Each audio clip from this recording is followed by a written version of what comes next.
नमस्कार, शुभ बिहानी। आजको राशिफलको अर्को नयाँ श्रृङ्खलामा म कृष्ण प्रसाद जमर्कटेल यहाँहरू समक्ष उपस्थित भइसकेको छु। आजको राशिफलको अर्को नयाँ श्रृङ्खलामा मेरा समादरणीय आत्मीय जनहरूप्रति हार्दिक स्वागत गर्दै अर्पण गर्दछु। जय श्रीमन्नारायण, जय श्री राधेश्याम। सदाको जस्तै यहाँहरू समक्ष आजको राशिफल मार्फत निकट रहने मेरो प्रयास आज पनि निरन्तर रूपमा जारी रहनेछ।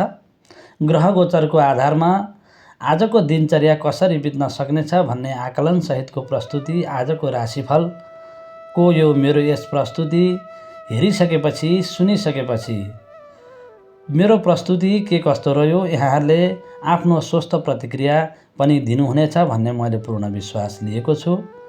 अघिल्ला श्रृङ्खलाहरूमा जस्तै यहाँहरूको साथ र सामिप्यता मैले आजको श्रृङ्खलामा पनि प्राप्त गर्नेछु भन्ने पूर्ण विश्वासको साथमा अनुरोधका साथमा अब म आजको प्रस्तुतिको आरम्भ गर्न गइरहेको छु।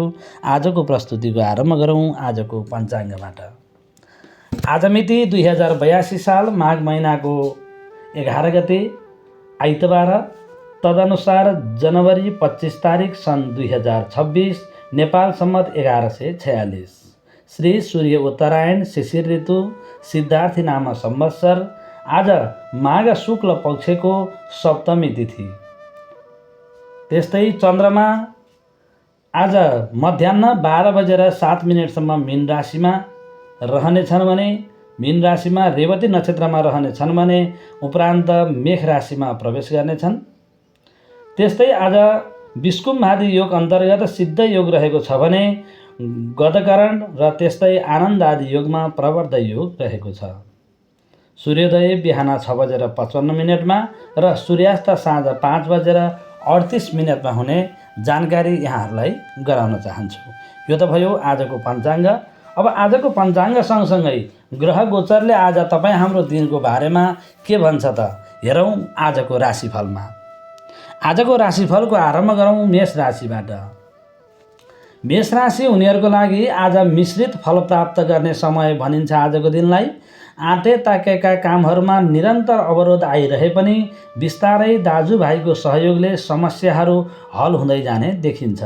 अनावश्यक यात्रापछिको आराम महसुस हुने दिन छ भने केन्द्रको सूर्य, मङ्गल, बुध र शुक्रको संयुक्त युक्तिले पैतृक सम्पत्तिबाट लाभ लिनुहुने देखिन्छ। सत्कर्ममा त्यति मन जाने देखिँदैन। त्यस्तै पढाइ लेखाइ मध्यम किसिमको रहनेछ। साँझपख बिस्तारै मनोरञ्जन तथा भौतिक सुविधा प्राप्त हुनाले मन प्रसन्न हुने आजको तपाईँको दिन रहेको छ। वृष राशि। वृष राशि हुनेहरूको लागि आज सबैको प्रशंसा र समर्थनले तपाईँमा अलिकति घमण्ड उब्जन सक्ने देखिन्छ। राम्रैसँग चलिरहेको साझेदारीको व्यवसायमा विश्वासको खडेरी पर्ने देखिन्छ भने द्वितीय स्थानको बृहस्पतिको प्रभावले पढाइ लेखाइ तथा बौद्धिकतामा सम्मान तथा पुरस्कार पनि प्राप्त हुने तपाईँको आजको दिन रहेको छ। त्यस्तै दिनको उत्तरार्धमा घरबाट केही टाढा जानुपर्ने र स्वास्थ्य समस्याका कारण अनावश्यक खर्चको चपेटामा पर्ने आज तपाईँको समय रहेको छ। मिथुन राशि। मिथुन राशि हुनेहरूको लागि आज परिवारभित्रको वादविवाद बिस्तारै साम्य हुँदै जाने देखिन्छ। बोलीमा सरलपन र व्यवहारमा परोपकारी मन हुनाले मान्यजनबाट आशीर्वाद र आफन्तजनबाट हौसला प्राप्त हुने समय छ। विद्वान व्यक्तिसँग भेटघाट पनि हुन सक्ला। त्यस्तै जागिर तथा नोकरीमा असन्तुष्टि पैदा हुने सम्भावना पनि छ भने भौतिक साधनमा सामान्य क्षति भएमा अनौठो मान्नुपर्ने देखिँदैन। पति पत्नीबीच प्रेम र सुमधुर सम्बन्ध कायम रहने आजको तपाईँको दिन रहेको छ। कर्कट राशि। कर्कट राशि हुनेहरूको लागि आज सामाजिक तथा आध्यात्मिक क्षेत्रमा प्राप्त गरेको मान सम्मान यथावतै रहने देखिन्छ। लामो समयपछि परिवार तथा आफन्तजनसँग भेटघाट पनि होला। बहुमूल्य वस्तुको प्राप्तिको पनि समय रहेको छ भने धार्मिक तथा माङ्गलिक कार्यमा सहभागी हुने अवसर मिल्ने देखिन्छ। 8औं स्थानको राहुको प्रभावले सामान्य चोटपटकको भय रहेको छ। यात्रामा सावधानी अपनाउनु पर्ने देखिन्छ। सिंह राशि। सिंह राशि हुनेहरूको लागि आज विरोधीहरूको निरन्तरको असहयोग बावजुद आज आय आर्जनको क्षेत्र मजबुत रहँदै जानेछ। साना तिना वादविवादमा अब तपाईँको जितको सुरुवात भइसकेको छ। टाढिएकाहरू नजिक हुँदै आउनेछन्। स्वास्थ्यमा सुधार आउँदै जाने देखिन्छ भने देव तथा पितृ कार्यमा केही समय लाग्नु हुनेछ। पढाइ लेखाइमा खासै प्रगति हुने, आज तपाईँको पढाइ लेखाइमा भने खासै प्रगति हुने देखिँदैन। कन्या राशि उनीहरूको लागि निरन्तर फाइदामा गइरहेको व्यावसायिक क्षेत्रमा गलत सल्लाहका कारण बिस्तारै ओह्रालो लाग्ने सम्भावना देखिन्छ। एउटै टेबलमा खाजा खाने साथीहरू पनि बिस्तारै तपाईँको विरोध गर्न थाल्नेछन्। 10औं स्थानको बृहस्पति र 12औंको केतुको प्रभावले उच्च शिक्षा अध्ययनमा सफलता हासिल गर्नुहुने देखिन्छ भने पति पत्नी तथा प्रेमी प्रेमिका बीच विश्वासको वातावरणमा कमी आउँदा सामान्य मनमुटाव रहन सक्ने देखिन्छ।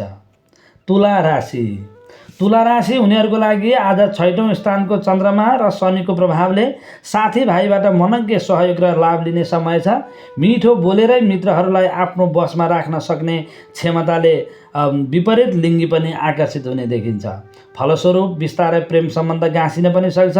साँझपख घरमा पाहुना आउने सम्भावना पनि छ। भोजनमा विशेष ध्यान पुर्याएमा स्वास्थ्य सामान्य नरहन सक्छ। आज तपाईँको भोजनमा विशेष ध्यान नपुर्याएको खण्डमा स्वास्थ्यमा समस्या आउन सक्ने देखिन्छ। वृश्चिक राशि उनीहरूको लागि आज बौद्धिक तथा शैक्षिक क्षेत्रमा सन्तानले गरेको उन्नति र प्रगति सुन्न पाइने दिन छ। घरमा परिवारको सदस्य बढ्न सक्नेछन् भने बोलीमा रसिलोपन हुनाले समर्थकको सङ्ख्या बढ्ने देखिन्छ। दिनको उत्तरार्धमा आफ्नै बोली आफैलाई विष समान बन्न सक्नेछ। आज कुलतबाट टाढा रहनु भएन भने आफ्नो इज्जत जोगाउन ठुलै धनराशि पनि खर्च गर्नुपर्ने देखिन्छ। त्यसकारणले साथीभाइहरूसँग तथा हिँड्दा डुल्दा सावधानी अपनाउनुहोला। धनु राशि उनीहरूको लागि आज भौतिक साधनको प्राप्ति र उपभोगले मन आनन्दित रहने समय छ। व्यापार व्यवसायमा परिवारको सहयोग प्राप्त हुने देखिन्छ भने पैतृक सम्पत्तिमा केही हानि नोक्सानी पनि नहोला भन्न सकिन्न। बिस्तारै मनमा धार्मिक चिन्तनले ठाउँ पाउँदा शुभ कर्मतर्फ मन जाने देखिन्छ। साँझपख डुब्नै लागेको धन पनि फिर्ता हुने सम्भावना छ भने दाजुभाइ सामान्य मनमुटाव रहने देखिन्छ। मकर राशि उनीहरूको लागि आज काम गर्ने जोस र जाँगर बढेर आउँदा आम्दानीका मार्गहरू प्रशस्तै देखिनेछन्।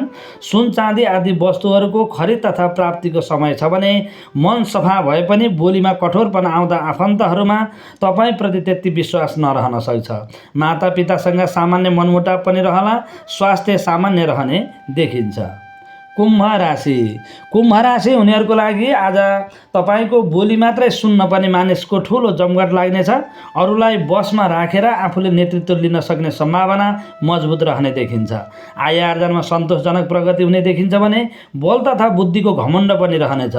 पति तथा पत्नीको स्वास्थ्यमा केही समस्या आउला। घरमा पाक्दै गरेको भोजनले पनि तपाईँको स्वास्थ्य बिग्रन सक्छ। आँखा तथा निधारमा सामान्य चोटपटक लाग्ने सम्भावना पनि त्यत्तिकै छ।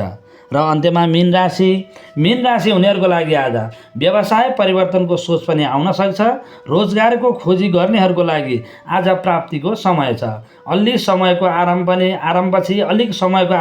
आज आफ्नै व्यवसायमा फर्कन सक्नुहुनेछ भने प्रेमी प्रेमिका बीच राम्रो सम्बन्ध रहने देखिन्छ। त्यस्तै पढाइ लेखाइमा उच्च प्रगति हुने समय छ। शरीर केही अस्वस्थ भएको महसुस पनि होला र त्यस्तै सञ्चित धनमा वृद्धि हुने आजको तपाईँको समय रहेको छ। यो त भयो आजको राशिफल। अब यो सँगसँगै आजको प्रस्तुतिलाई म यहीँ बिट मार्न चाहन्छु।